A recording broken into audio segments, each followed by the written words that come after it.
مکہ مکرمہ کے امام شیخ عبد الرحمن سدیس بیان کر رہے ہیں. بیان کرتے کرتے ایک واقعہ سنایا جس کا خلاصہ یہ فرمایا کہ ایک 10 سال کا بچہ تھا.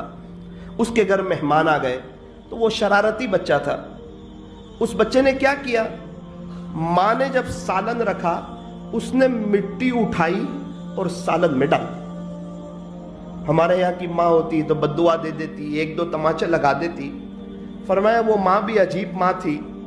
اس ماں نے اس وقت بددعا نہیں دی اور بڑے پیار سے کہا، بیٹا مہمان آ گئے، کھانا تیار تھا اور تو نے سالن میں مٹی ڈال کے پورا سالن ہی خراب کر دیا.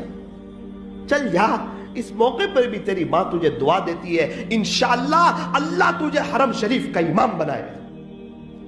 یہ کہہ کے بہت روئے اور کہنے لگے وہ شرارتی بچہ میں ہی تھا، یہ میں نے ہی غلطی کی تھی بولے، اور میری ماں نے دعا دی تھی اور آپ مجھے دیکھ رہے ہو کہ آج میں حرم شریف ہوں، امام کعبہ. اس کو کہتے ہیں دعا.